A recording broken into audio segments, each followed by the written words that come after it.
For more on the golf economy, let's bring now in Mike Bako, who is joining us live from Orlando. He is the sports managing editor at dailynational.com. Thanks so much for coming in. Thanks for having me, Jessica.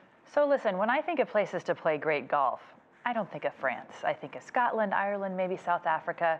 How popular is golf in France right now? Well, it's not as popular as in those locations, but that's the whole point of why they made such a great effort back in 2011 and even before that to get the bid for this Ryder Cup. It's because those other nations have these destination locations. Certainly the birthplace of golf in Scotland. Paris has a long way to go and France has a long way to go to get to that stature, but this is a first step to introducing the game to the Parisian people, to France as a country, making it a tourist destination, putting it on a global scale. And certainly this year, one of the great things that they were able to have Tiger Woods just winning a golf tournament last week, certainly coming there, riding high with a lot of media attention, bringing the media exposure not only to Paris, to the locations where they're going to be having the Ryder Cup, but just to the entire entity of this Ryder Cup this year. Well, they've had some beautiful weather for it. How did France come to host this event? What's the story behind that?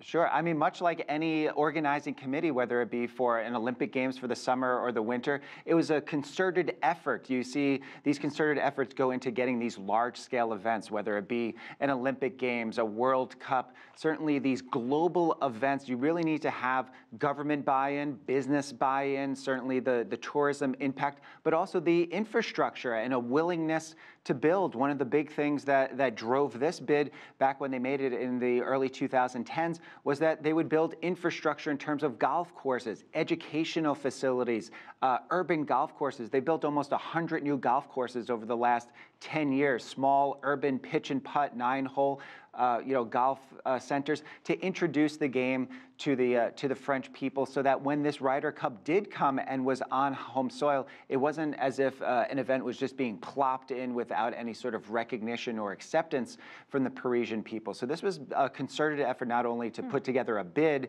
but once that bid was accepted, to build upon it and to build to this point where now we're seeing the grassroots effort really showing in terms of interest and local enthusiasm for the event. So 100 urban golf courses in 10 years, that does not come cheap. We did hear that the estimate for how much this is going to gain is something like $1.5 billion. First of all, what's your take on whether that figure is about right, and will they make back their investment and then some? Sure. I mean, you're never going to make it back with this one tournament. You're never going to be able to have $1 billion worth of revenue from tourism, from people coming in, even from TV rights and just brand exposure that comes along with these things. A lot of people on my side of the fence will say, from just a media exposure standpoint, they were able to get 100 million, 150 million just in goodwill and recognition. It doesn't quite work out that way. One of the things that you really have to look at is if we have the same conversation 10 years from now, will there be 200 golf courses? Will it come close to overtaking tennis as the #1 individual sport in France?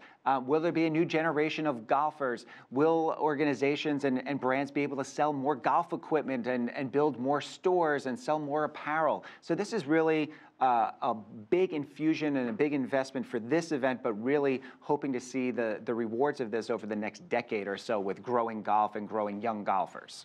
Do we have any kind of historical example to look at about how the Ryder Cup or a similar event, maybe the President's Cup, brought popularity to a place for golf that hadn't had it before?